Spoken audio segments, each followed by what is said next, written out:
Matthew Henry's Commentary on the Whole Bible. 2 Kings 25. Ever since David's time, Jerusalem had been a celebrated place, beautiful for situation and the joy of the whole earth, while the book of Psalms lasts that name will sound great. In the New Testament we read much of it, when it was, as here, ripening again for its ruin. In the close of the Bible we read of a new Jerusalem. Everything therefore that concerns Jerusalem is worthy our regard. In this chapter we have 1. The utter destruction of Jerusalem by the Chaldeans, the city besieged and taken, verses 1 to 4, the houses burnt, verses 8 and 9, and wall broken down, verse 10, and the inhabitants carried away into captivity, verses 11 and 12. The glory of Jerusalem was 1. That it was the royal city, where were set the thrones of the house of David, but that glory has now departed, for the prince is made a most miserable prisoner, the seed royal is destroyed, verses 5 to 7, and the principal officers are put to death, verses 18 to 21. 2. That it was the holy city, where was the testimony of Israel, but that glory has departed, for Solomon's temple is burnt to the ground, verse 9, and the sacred vessels that remained are carried away to Babylon, verses 13 to 17. Thus has Jerusalem become as a widow, Lamentations 1 verse 1. Ichabod, where is the glory? 2. The distraction and dispersion of the remnant that was left in Judah under Gedaliah, verses 22 to 26. 3. The countenance which, after 37 years' imprisonment, was given to Jehoiakim the captive king of Judah, verses 27 to 30. Jerusalem besieged, 590 BC. 1. And it came to pass in the 9th year of his reign, in the 10th month, in the 10th day of the month, that Nebuchadnezzar king of Babylon came, he and all his host, against Jerusalem, and pitched against it, and they built forts against it round about. 2. And the city was besieged unto the 11th year of King Zedekiah. 3. And on the 9th day of the 4th month the famine prevailed in the city, and there was no bread for the people of the land. 4. And the city was broken up, and all the men of war fled by night by the way of the gate between two walls, which is by the king's garden. Now the Chaldees were against the city round about, and the king went the way toward the plain. 5. And the army of the Chaldees pursued after the king, and overtook him in the plains of Jericho, and all his army were scattered from him. 6. So they took the king, and brought him up to the king of Babylon to Riblah, and they gave judgment upon him. 7. And they slew the sons of Zedekiah before his eyes, and put out the eyes of Zedekiah, and bound him with fetters of brass, and carried him to Babylon. We left King Zedekiah in rebellion against the king of Babylon, chapter 24 verse 20, contriving and endeavoring to shake off his yoke, when he was no way able to do it, nor took the right method by making God his friend first. Now here we have an account of the fatal consequences of that attempt. 1. The king of Babylon's army laid siege to Jerusalem, verse 1. What should hinder them when the country was already in their possession? Chapter 24 verse 2. They built forts against the city round about, whence, by such arts of war as they then had, they battered it, sent into it instruments of death, and kept out of it the necessary supports of life. Formerly Jerusalem had been compassed with the favor of God as with a shield, but now their defense had departed from them, and their enemies surrounded them on every side. Those that by sin have provoked God to leave them will find that innumerable evils will compass them about. 2 years this siege lasted. At first the army retired, for fear of the king of Egypt, Jeremiah 37 verse 11, but, finding him not so powerful as they thought, they soon returned, with a resolution not to quit the city till they had made themselves masters of it. 2. During this siege the famine prevailed, verse 3, so that for a long time they ate their bread by weight and with care, Ezekiel 4 verse 16.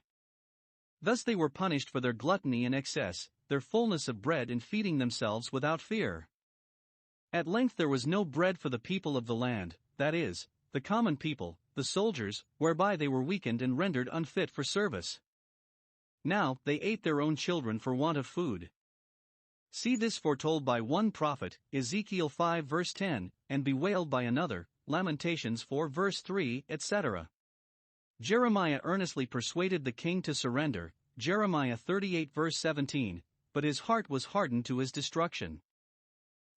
3. At length the city was taken by storm, it was broken up, verse 4. The besiegers made a breach in the wall, at which they forced their way into it.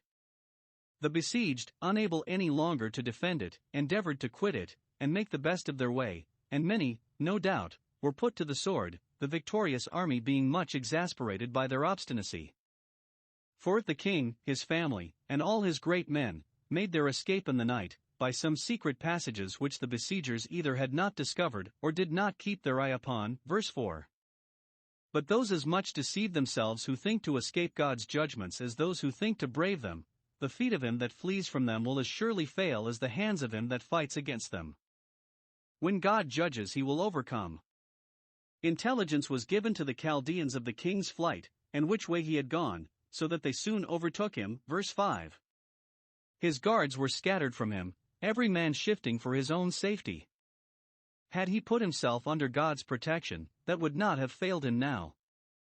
He presently fell into the enemy's hands, and here we are told what they did with him. 1. He was brought to the king of Babylon, and tried by a council of war for rebelling against him who set him up, and to whom he had sworn fidelity. God and man had a quarrel with him for this, see Ezekiel 17 verse 16, etc. The king of Babylon now lay at Riblah, which lay between Judea and Babylon, that he might be ready to give orders both to his court at home and his army abroad. 2. His sons were slain before his eyes, though children, that this doleful spectacle, the last his eyes were to behold, might leave an impression of grief and horror upon his spirit as long as he lived. In slaying his sons, they showed their indignation at his falsehood, and in effect declared that neither he nor any of his were fit to be trusted, and therefore that they were not fit to live. 3. His eyes were put out, by which he was deprived of that common comfort of human life which is given even to those that are in misery, and to the bitter in soul, the light of the sun, by which he was also disabled for any service. He dreaded being mocked, and therefore would not be persuaded to yield, Jeremiah 38 verse 19, but that which he feared came upon him with a witness, and no doubt added much to his misery, for, as those that are deaf suspect that every body talks of them, so those that are blind suspect that every body laughs at them. By this two prophecies that seemed to contradict one another were both fulfilled. Jeremiah prophesied that Zedekiah should be brought to Babylon, Jeremiah 32 verse 5, Jeremiah 34 verse 3. Ezekiel prophesied that he should not see Babylon, Ezekiel 12 verse 13. He was brought thither, but, his eyes being put out, he did not see it. Thus he ended his days, before he ended his life. 4. He was bound in fetters of brass, and so carried to Babylon. He that was blind needed not be bound, his blindness fettered him, but, for his greater disgrace, they led him bound, only, whereas common malefactors are laid in irons, Psalm 105 verse 18, and Psalm 107 verse 10, he, being a prince, was bound with fetters of brass, but that the metal was somewhat nobler and lighter was little comfort, while still he was in fetters. Let it not seem strange if those that have been held in the cords of iniquity come to be thus held in the cords of affliction, Job 36 verse 8. The temple destroyed, 588 BC. 8. And in the 5th month, on the 7th day of the month, which is the 19th year of King Nebuchadnezzar king of Babylon, came Nebuzaradan, captain of the guard, a servant of the king of Babylon, unto Jerusalem. 9. And he burnt the house of the Lord, and the king's house, and all the houses of Jerusalem, and every great man's house burnt he with fire. 10. And all the army of the Chaldees, that were with the captain of the guard, brake down the walls of Jerusalem round about. 11. Now the rest of the people that were left in the city, and the fugitives that fell away to the king of Babylon, with the remnant of the multitude, did Nebuzaradan the captain of the guard carry away. 12. But the captain of the guard left of the poor of the land to be vinedressers and husbandmen. 13. And the pillars of brass that were in the house of the Lord, and the bases, and the brasen sieve that was in the house of the Lord, did the Chaldees break in pieces, and carried the brass of them to Babylon. 14. And the pots, and the shovels, and the snuffers, and the spoons, and all the vessels of brass wherewith they ministered, took they away. 15. And the fire pans, and the bowls, and such things as were of gold, in gold, and of silver, in silver, the captain of the guard took away. 16. The 2 pillars, 1c, and the bases which Solomon had made for the house of the Lord, the brass of all these vessels was without weight. 17. The height of the 1 pillar was 18 cubits, and the chapiter upon it was brass, and the height of the chapiter 3 cubits, and the wreathen work, and pomegranates upon the chapiter round about, all of brass, and like unto these had the second pillar with wreathen work. 18 And the captain of the guard took Sariah the chief priest, and Zephaniah the second priest, and the 3 keepers of the door. 19 And out of the city he took an officer that was set over the men of war, and 5 men of them that were in the king's presence, which were found in the city, and the principal scribe of the host, which mustered the people of the land, and 60 men of the people of the land that were found in the city. 20 And Nebuzaradan captain of the guard took these, and brought them to the king of Babylon to Riblah. 21 And the king of Babylon smote them, and slew them at Riblah in the land of Hamath. So Judah was carried away out of their land.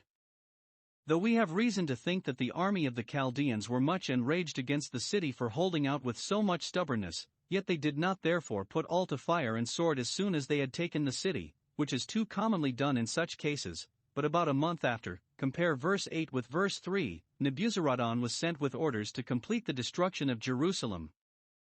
This space God gave them to repent, after all the foregoing days of his patience, but in vain. Their hearts, for aught that appears, were still hardened, and therefore execution is awarded to the utmost. 1. The city and temple are burnt, verse 9. It does not appear that the king of Babylon designed to send any colonies to people Jerusalem, and therefore he ordered it to be laid in ashes, as a nest of rebels. At the burning of the king's house and the houses of the great men, one cannot so much wonder. The inhabitants had, by their sins, made them combustible, but that the house of the Lord should perish in these flames, that holy and beautiful house should be burnt with fire, Isaiah 64 verse 11, is very strange. That house which David prepared for, and which Solomon built at such a vast expense, that house which had the eye and heart of God perpetually upon it, 1 Kings 9 verse 3, might not that have been snatched as a brand out of this burning? No, it must not be fireproof against God's judgments. This stately structure must be turned into ashes, and it is probable the ark in it, for the enemies, having heard how dearly the Philistines paid for the abusing of it, durst not seize that, nor did any of its friends take care to preserve it, for then we should have heard of it again in the second temple.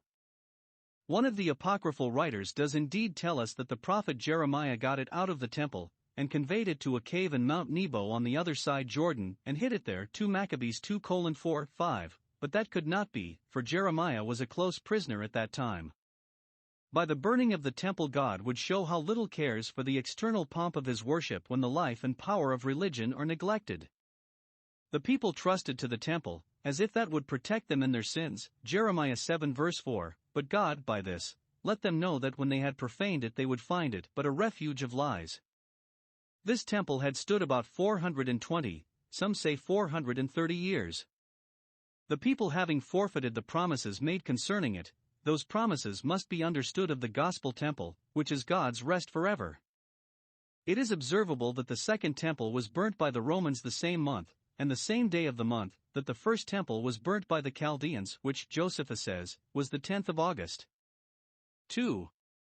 The walls of Jerusalem are demolished, verse 10, as if the victorious army would be revenged on them for having kept them out so long, or at least prevent the like opposition another time.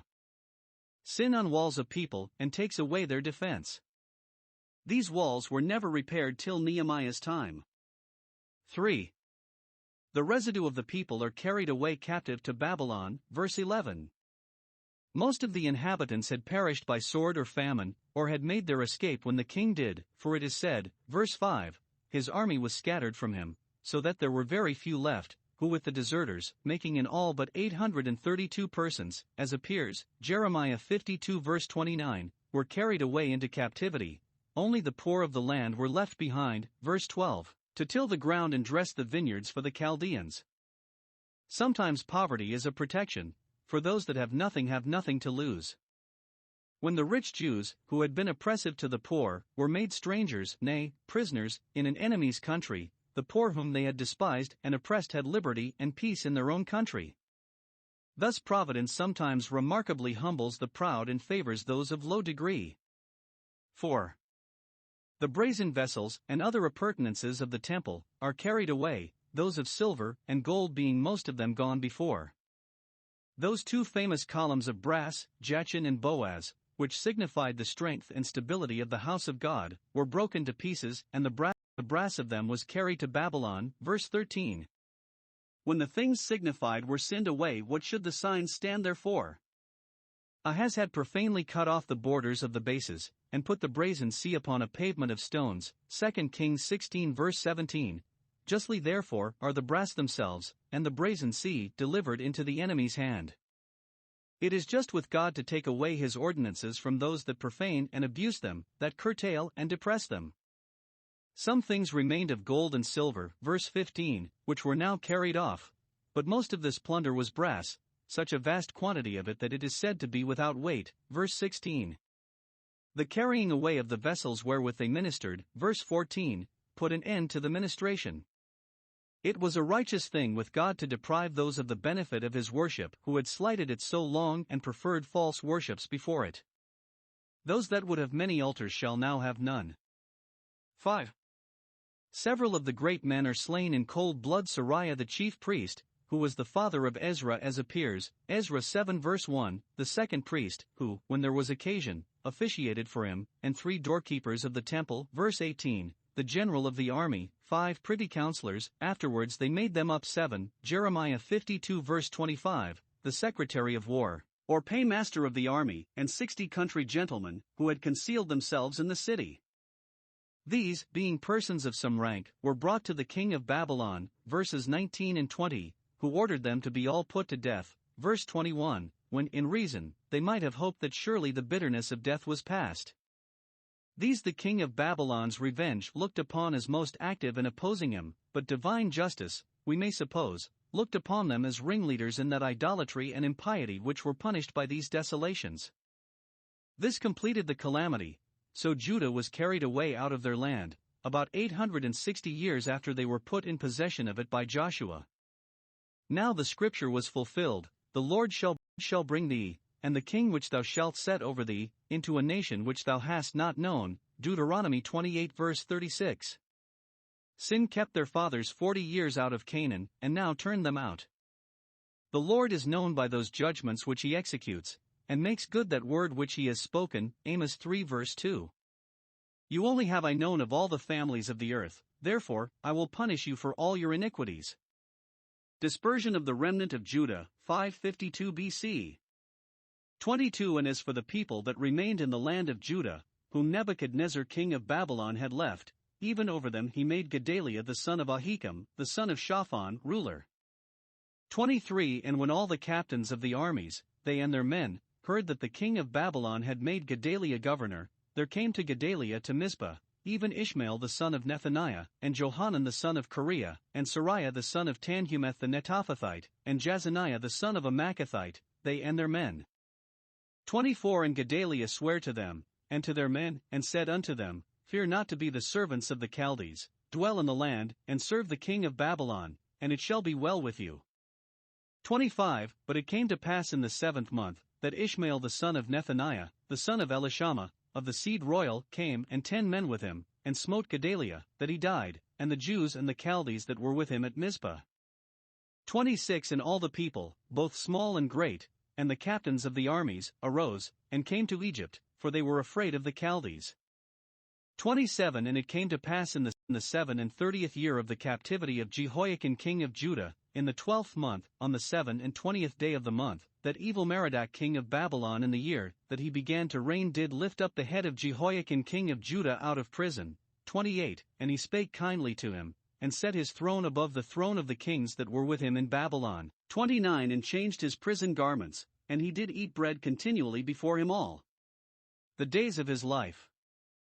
30. And his allowance was a continual allowance given him of the king, a daily rate for every day, all the days of his life. In these verses we have 1. The dispersion of the remaining people. The city of Jerusalem was quite laid waste. Some people there were in the land of Judah, verse 22, that had weathered the storm, and, which was no small favor at this time, Jeremiah 45 verse 5, had their lives given them for a prey.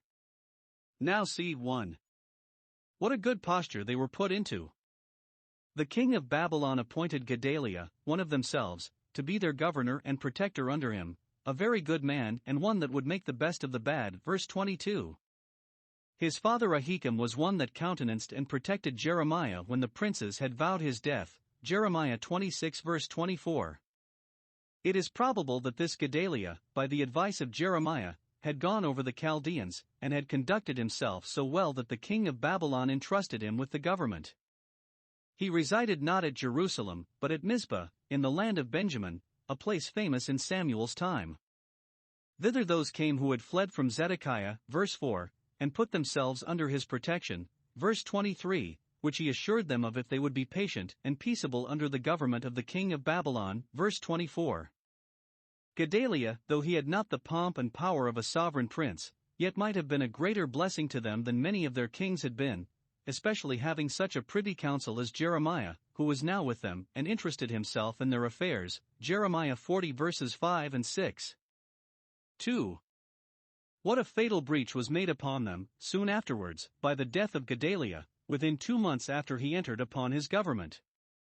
The utter extirpation of the Jews, for the present, was determined, and therefore it was in vain for them to think of taking root again. The whole land must be plucked up. Jeremiah 45 verse 4. Yet this hopeful settlement is dashed to pieces, not by the Chaldeans, but by some of themselves. The things of their peace were so hidden from their eyes that they knew not when they were well off, nor would believe when they were told. 1. They had a good governor of their own, and him they slew, out of spite to the Chaldeans, because he was appointed by Nebuchadnezzar. Verse 25.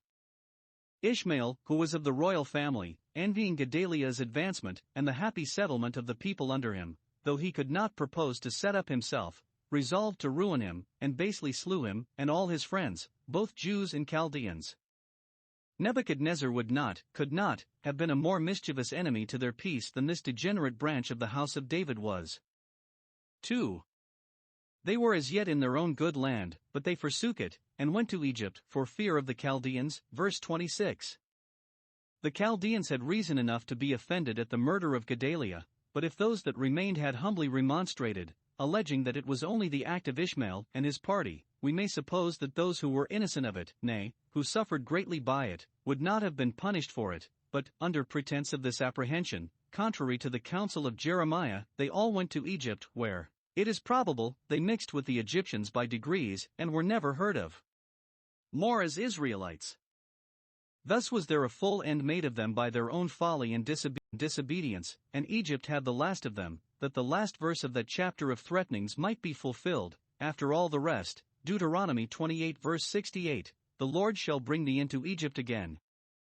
These events are more largely related by the prophet Jeremiah, chapter 40 to chapter 45. Quic ipsi miserrima vidit, et quorum pars magna fiut, which scenes he was doomed to behold, and in which he bore a melancholy part. 2. The reviving of the captive prince. Of Zedekiah we hear no more after he was carried blind to Babylon. It is probable that he did not live long, but that when he died he was buried with some marks of honor. Jeremiah 34 verse 5. Of Jehoiakim or Jeconiah, who surrendered himself, chapter 24 verse 12, we are here told that as soon as evil Merodach came to the crown, upon the death of his father Nebuchadnezzar, he released him out of prison, where he had lain 37 years, and was now 55 years old, spoke kindly to him, paid more respect to him than to any other of the kings his father had left in captivity. Verse 28, gave him princely clothing instead of his prison garments, maintained him in his own palace. Verse 29, and allowed him a pension for himself and his family in some measure corresponding to his rank, a daily rate for every day as long as he lived. Consider this, 1. As a very happy change of Jehoiakim's condition. To have honor and liberty after he had been so long in confinement and disgrace, the plenty and pleasure of a court after he had been so long accustomed to the straits and miseries of a prison, was like the return of the morning after a very dark and tedious night. Let none say that they shall never see good again, because they have long seen little but evil. The most miserable know not what blessed turn Providence may yet give to their affairs, nor what comforts they are reserved for, according to the days wherein they have been afflicted. Psalm 110 verse 15.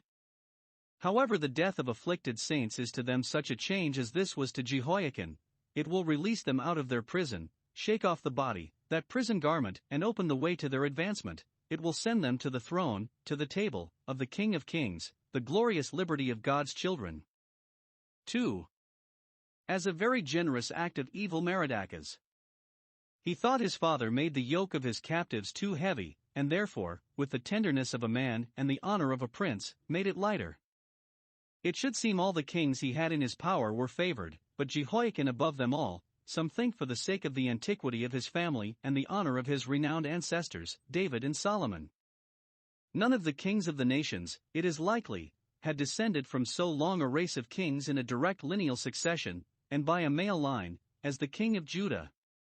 The Jews say that this evil Merodach had been himself imprisoned by his own father, when he returned from his madness, for some mismanagement at that time, and that in prison he contracted a friendship with Jehoiakim, in consequence of which, as soon as he had it in his power, he showed him this kindness as a sufferer, as a fellow sufferer. Some suggest that evil Merodach had learned from Daniel and his fellows the principles of the true religion, and was well affected to them, and upon that account favored Jehoiakim. 3. As a kind dispensation of providence for the encouragement of the Jews in captivity, and the support of their faith and hope concerning their enlargement in due time. This happened just about the midnight of their captivity. 36 of the 70 years were now past, and almost as many were yet behind, and now to see their king thus advanced would be a comfortable earnest to them of their own release in due time, in the set time. Unto the upright there thus ariseth light in the darkness, to encourage them to hope, even in the cloudy and dark day, that at evening time it shall be light. When therefore we are perplexed, let us not be in despair.